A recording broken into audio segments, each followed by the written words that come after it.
સપ્તર્ષિ સંકુલમાં દરેક વિદ્યાર્થી મિત્રોનું હાર્દિક સ્વાગત છે.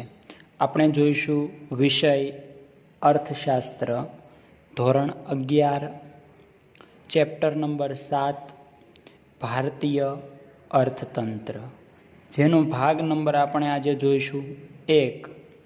પ્રશ્ન આપણને આપ્યો છે પહેલો, ભારતીય અર્થતંત્રમાં સ્વાતંત્ર્ય પહેલાંનું ભારતનું અર્થતંત્ર કેવું હતું તેના વિશે સમજાવો.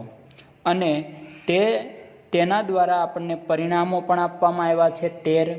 જે આપણે 13 પરિણામો આપણને આપ્યા છે તેના વિશે આપણે પાઠ્યપુસ્તકના આધારે અભ્યાસ કરીએ. ભારતીય અર્થતંત્ર. તો હવે પહેલાં આપણે પ્રસ્તાવનાની વાત કરીએ તો, ભારત વિશ્વમાં સાંસ્કૃતિક ભવ્યતા ધરાવતો દેશ છે. કેવો દેશ છે? સાંસ્કૃતિક ભવ્યતા દર્શાવતો દેશ છે, જેની વિશિષ્ટ લાક્ષણિકતાઓ પણ છે. વિશ્વની સૌથી મોટી લોકશાહી શાસન વ્યવસ્થા ધરાવે છે, જેમાં વિવિધ જાતિ, ધર્મ, ભાષાઓ અને સંસ્કૃતિ સાથે વિવિધતાના એકતાના આપણને દર્શન કરાવે છે.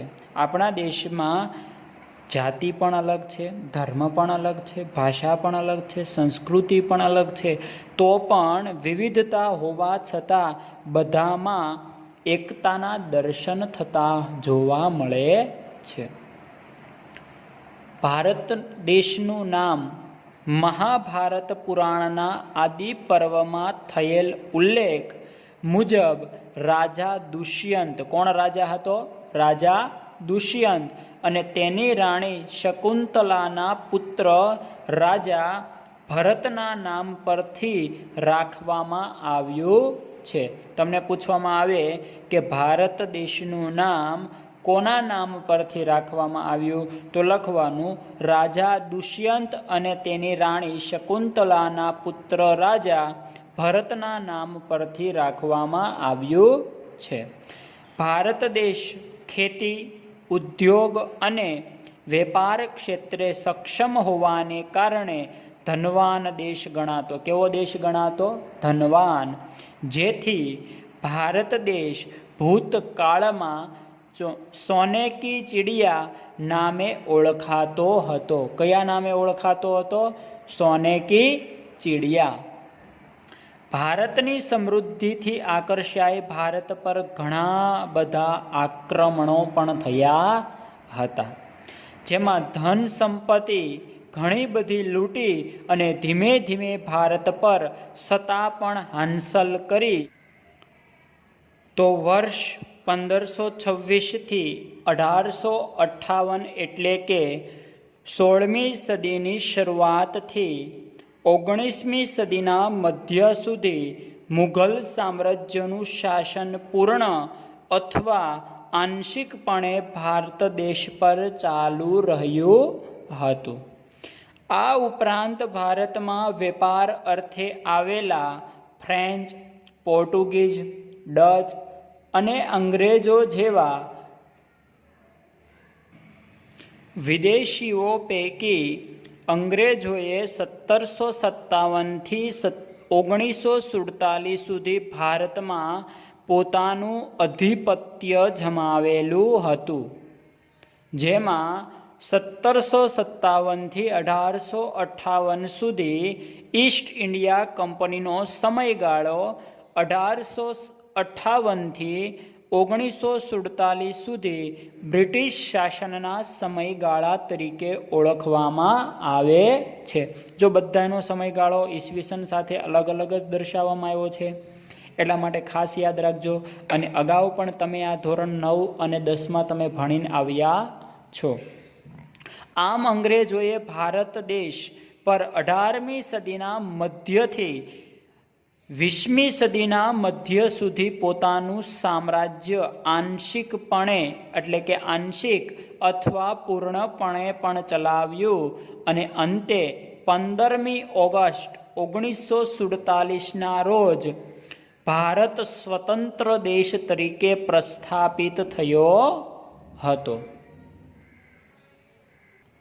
આ પાઠની પ્રસ્તાવના અહીંયા પૂર્ણ થાય છે અને આની પછીનો પ્રાચીન ભારતનો જે મુદ્દાઓ આવે છે તે પોઈન્ટ આપણે અભ્યાસક્રમમાંથી નીકળી ગયો હોવાથી આપણે આ પોઈન્ટ હવે ભણવાનો નથી અને આગળનો જે પોઈન્ટ છે એ આપણે જોઈએ.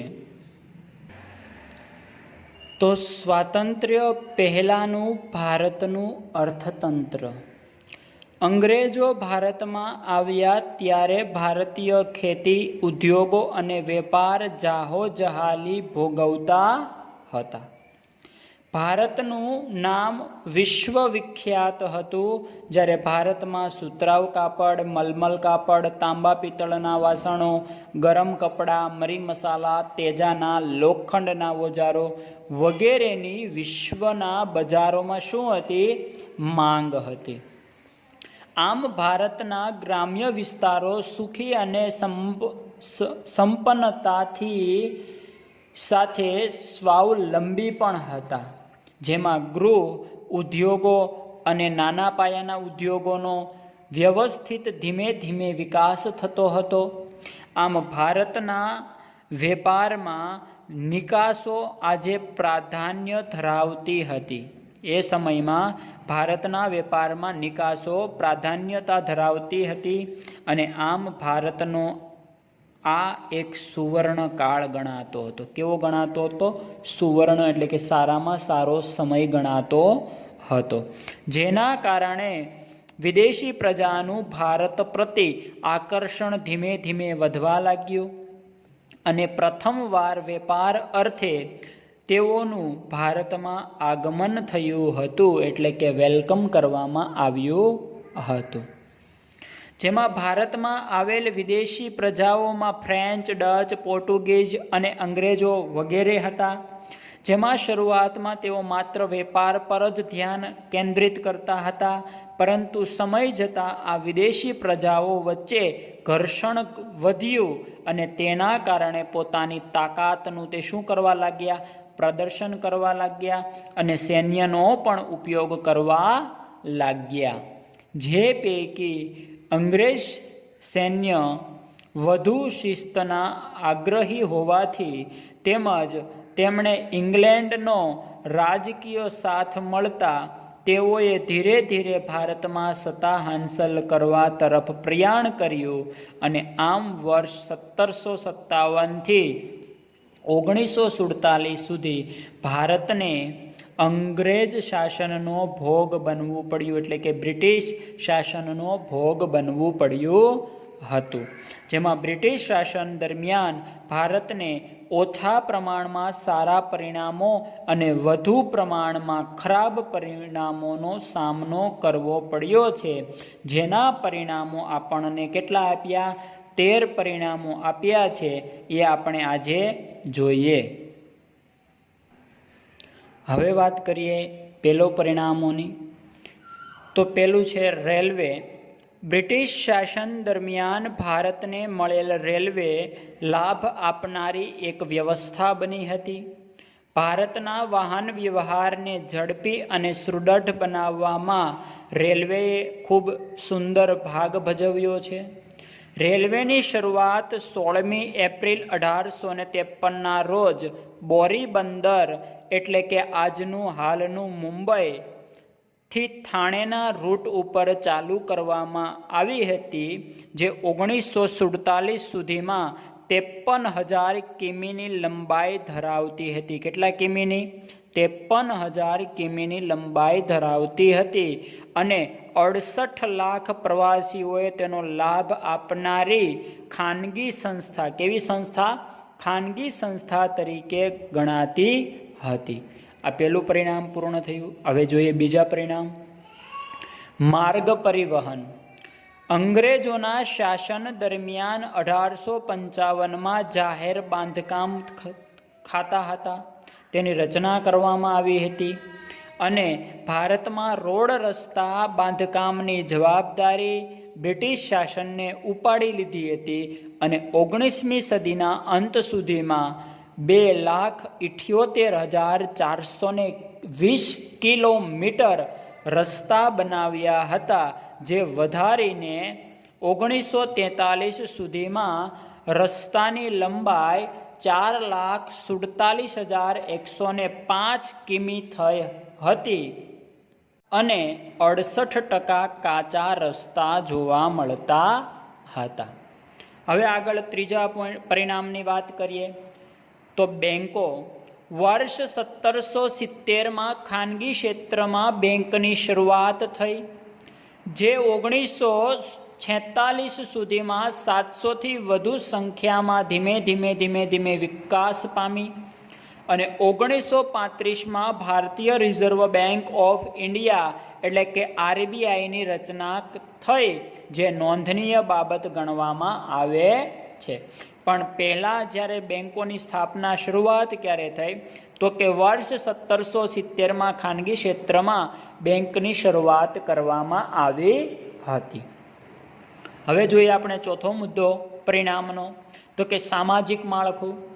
અંગ્રેજ શાસન દરમિયાન થયેલ અન્ય ગણના પાત્ર કાર્યોમાં બાળકીને દૂધ પીતી કરવાનો રિવાજ આજે નાબૂદ કરવામાં આવ્યો છે અને જ્યારે પીઢારાનો નાશ કરવામાં સતી પ્રથાનો રિવાજ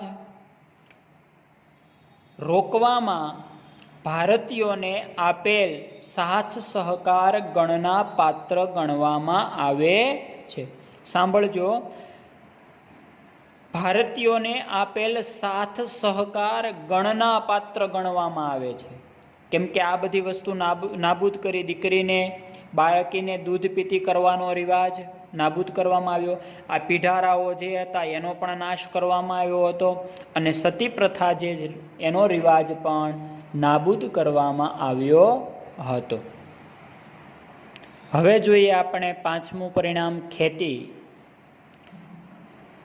અંગ્રેજ શાસન દરમિયાન ભારતીય ખેડૂતો પાસેથી ઊંચા દરે લેવાતું જમીન મહેસૂલ, એક પ્રકારનું જમીન તમે સરકાર આપને અંગ્રેજો આપણને જમીન આપે અને તેના ઉપર આપણે મહેસૂલ એટલે કે એક પ્રકારનું વ્યાજ ભરવું પડતું હતું, એક પ્રકારના પૈસા આપણે એને દેવા પડતા હતા.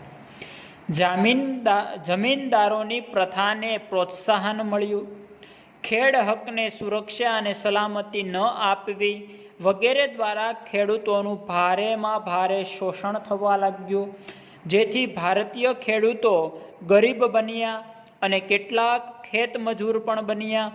આ ઉપરાંત ખેતીનો પોતાના સ્વાર્થ માટે ઉપયોગ શરૂ કરાવ્યો અને જેના લીધે ખેડૂતોને ખૂબ નુકસાન થયું. અંતે બ્રિટિશ શાસનને કારણે ખેતી અને ખેડૂતો ધીમે ધીમે શું થયા? પાયમાલ થઈ ગયા. આ ઉપરાંત બ્રિટનની ઔદ્યોગિક ક્રાંતિ બાદ કાપડ ઉદ્યોગમાં ગળીની જરૂરિયાતમાં વધારો થયો, તેથી બ્રિટિશ સરકારે ગળીનું ઉત્પાદન અને નિકાસ વધે તેવા પ્રયત્નો પણ કર્યા હતા અને ગળીનું ઉત્પાદન કરનારા ખેડૂતોને વાવેતર માટે ધિરાણ અપાતું ન હતું અને જો પાક નિષ્ફળ જાય તો ધિરાણ ભરપાઈ ન કરી શકવાથી ખેડૂતો દેવાદાર બની ગયા. આમ ખેડૂતોના હાલ બેહાલ થઈ ગયા હતા. હવે આગળ જોઈએ છઠ્ઠો પરિણામનો આપણને મુદ્દો આપ્યો મહેસૂલનો દર. ઈસ્ટ ઇન્ડિયા કંપનીએ વિભિન્ન રાજાઓ પાસેથી મહેસૂલ ઉઘરાવવાની સત્તા મેળવીને ભારતના જમીન માલિકો પાસેથી ઊંચા દરે મહેસૂલ ઉઘરાવવાનો પરવાનો એટલે કે પરવાનગી મેળવી હતી અથવા પરવાનો મેળવ્યો હતો, જે જમીનદારો પાસે હતો. કોની પાસે હતો? જમીનદારો પાસે હતો. આમ બ્રિટિશ સરકાર દ્વારા ખેતીની આવકના અડધો ભાગ જેટલા ઊંચા દરે મહેસૂલ ઉઘરાવવાની નીતિ ઘડવામાં આવી હતી. કારણ કે 100% તમે ઉત્પાદન કર્યું એટલે કે 10,000 તમને નફાના મળે છે જમીનમાંથી, તો એમાંથી 5,000 તમારે બ્રિટિશ સરકારને દેવામાં આવતા હતા. એ જો લખ્યું છે, બ્રિટિશ સરકાર દ્વારા ખેડૂતની ખેતીની આવકનો અડધો ભાગ જેટલા ઊંચા દરે મહેસૂલ ઉઘરાવવાની નીતિ ઘડવામાં આવી હતી. આ ઉપરાંત મહેસૂલ ઉઘરાવવામાં બ્રિટિશ સરકાર જુલ્મી હતી. કેવી હતી? જુલમ કરતી હતી. તે ખેડૂતોને દંડ કરતી હતી, મિલકત જપ્ત કરતી હતી અથવા ખેડાણ હેતુથી આપેલ જમીન પાછી લઈ લેતી હતી. આમ આવા મનસ્વી નિર્ણયોથી ભારતીય ખેડૂતોને પારાવાર એટલે કે વારંવાર નુકસાન થયું છે. શું થયું છે? પારાવાર નુકસાન એટલે કે ઘણી બધી વખત વારંવાર આવું નુકસાન થયું છે. આ આપણે પરિણામોના 6 મુદ્દા જોયા અને આગળના પ્રશ્નમાં આવતીકાલે એટલે કે આપણે 7 થી 13 મુદ્દા સુધીનો અભ્યાસ કરીશું.